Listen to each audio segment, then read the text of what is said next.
si je comprends bien, le thème néocolonialisme, c'est une forme de domination de occidentale invisible. Et moi, ça me fustige un peu. Pour une ouverture plus grande du débat, j'aimerais savoir, est-ce que on doit continuer de donner, d'accuser les Occidentaux de nous dominer, ou bien ce n'est pas nos politiciens africains, nos dirigeants politiques qui sont à la base de tous nos maux, de toutes nos malédictions, de toutes nos maladies, de tout ce qui nous rend vulnérables.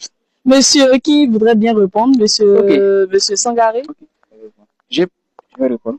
Ok. Merci bien encore, notre chère animatrice. En fait, moi, j'ai pas du genre à toujours indexer l'Europe.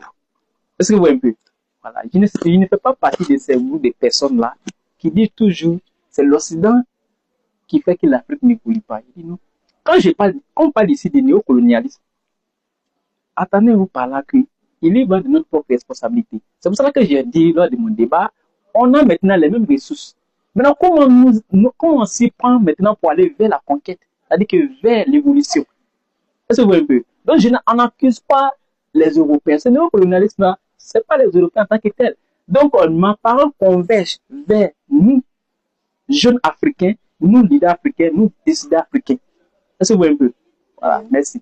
Monsieur Nguetia pour répondre dessus. D'accord. Et comme il a dit, on ne peut pas accuser les Occidentaux. Voilà, nous sommes maintenant responsables de nous-mêmes, notre propre développement. Ils sont partis, ils ont laissé le pays, ils sont allés. Certes, il y a des influences, mais nous maintenant, comme il a dit, nous avons une conscience, nous sommes bien intelligents, nous avons des élites pour vraiment penser la société, penser comment faire évoluer notre cité. Donc je pense que pour ce faire aussi, nous devons d'abord commencer par établir même notre programme éducatif, tout ça. Parce que quand c'est le colon qui établit ton programme éducatif, il sait ce qu'il faut mettre dans le livre pour continuer toujours à te dominer. Et donc, je pense que c'est un peu ça, mais je n'accuse pas les Occidentaux, j'accuse plutôt nous-mêmes Africains. Voilà, tout est dans notre main et c'est à nous de faire le travail. Un internaute pose une question à monsieur Nguetia. Il dit, entre l'aliénation et le colonialisme, quelle est la forme de domination la plus dangereuse? Le peuple africain, monsieur. Bien, je pense que la question déjà tient sa réponse. Parce que quand on parle, on ne peut pas dire que le colonialisme classique n'a pas été aussi une forme d'aliénation. On ne peut pas dire ça. Personne ne peut dire ça. Et donc, quand on parle d'aliénation, entre l'aliénation et le colonialisme classique, c'est comme si on ramenait même le colonialisme classique. Parce que le colonialisme classique contient déjà l'aliénation. Donc, il a déjà sa réponse. Entre l'aliénation et un thème qui contient l'aliénation et la brutalité. Donc, c'est un peu ça. Merci beaucoup, monsieur Nguetia. Alors, s'il y a une tête, c'est qu'il y a le genou. Nous avons aussi posé une question d'un internaute à monsieur Sangaré. Alors, il dit, pourquoi dites-vous que le néocolonialisme, qui est une forme de domination pacifique, est plus dangereuse que celle qu'on a connue auparavant? Ok, merci. Je répondrai que d'abord, il faut dire le colonialisme classique que nous avons connu, on est tous unanimes là-dessus qu'il y a eu des indépendances officielles. Il y a eu des indépendances officielles, ce qui sous-entend qu'il y a eu des luttes. Donc, en ce sens, même si ce n'est pas le cas, on se dit que ça a pris fin parce que il y a eu une indépendance officielle. Ils ont annoncé que les pays, les États africains sont indépendants. Pourquoi je dis que le néocolonialisme est plus dangereux? Parce que c'est une lutte, je dirais quoi? C'est une domination qu'on ne voit pas. Et cette domination-là continue d'exister parce que l'on croit qu'il est libre. Alors en réalité, il n'est pas libre. Est-ce que vous voyez un peu? Donc ça, c'est caché. Donc, la raison pour laquelle j'ai dit que c'est plus dangereux que le colonialisme classique. Parce que l'autre, en ce qu'il y a eu officiellement il y a eu des tests pour prouver que nous sommes indépendants. Alors que l'autre, on continue de subir parce que quelque chose qu'on ne voit pas, c'est difficile à combattre. Donc on se dit que c'est pacifique. Les gros poissons vont toujours manger les petits poissons. Parce que nous sommes dans un cercle, ça se voit un peu. C'est comme, ça revient comme ça. On suit toujours. Si nous voulons aller de façon machinale, c'est comme on suit toujours les mêmes directives. Ça se voit un peu. On suit.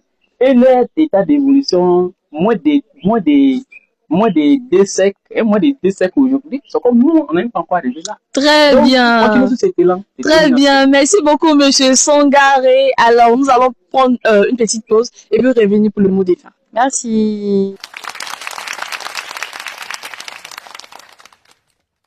Nous sommes de retour sur notre extraordinaire chaîne Voix et Vérité. Alors, nous passons à la phase de mots des fins. Nous allons prendre le mot des fins de monsieur Sangaré. Monsieur Sangaré, qu'est-ce que vous pouvez dire pour votre mot des fins? Merci encore une fois. Merci. Et je remercie pour toutes les personnes qui ont pris part ici aujourd'hui pour nous écouter. On a essayé. Nous ne sommes pas des spécialistes, mais je pense que c'est en ce sens que nous allons mieux évoluer. Je remercie en tout cas les initiateurs, en particulier M. Ngikia, d'avoir initié en tout cas cette innovation-là. C'est très important. Voilà, il appartient à chacun de nous maintenant de faire la promotion. Voilà. Il faut dire que c'est né des sciences sociales au département de philosophie. Je pense que ça serait quelque chose de grand un jour.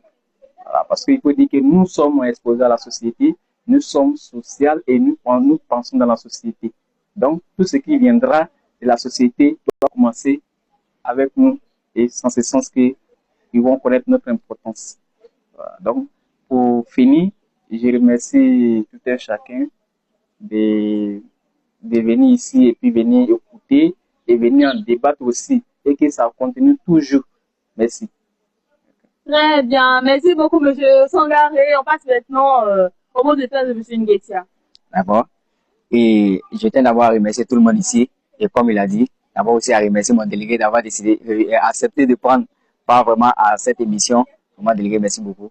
Et comme l'a dit Penier Descartes, il dit la diversité de nos opinions ne vient pas de ce que les uns soient plus raisonnables que les autres, mais seulement de ce que nous conduisons nos pensées par diverses voies et ne considérons pas la même chose.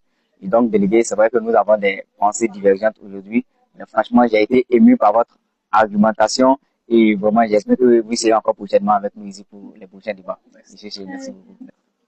Ici, pour faire notre débat télévisé, je tiens à dire un grand merci à monsieur Sangaré pour sa participation et un grand merci à monsieur Nguetia pour son intervention. Alors, comme j'ai l'habitude de dire, il y a le père de la philosophie, qu'un homme Socrate, qui disait que ce que je sais, c'est que je ne sais rien. Mais nous, ce qu'on sait, c'est que prochainement, on aura nos débats. C'était votre magnifique, extraordinaire, merveilleuse, magnifique présentatrice Laetitia. On se donne rendez-vous pour très bientôt.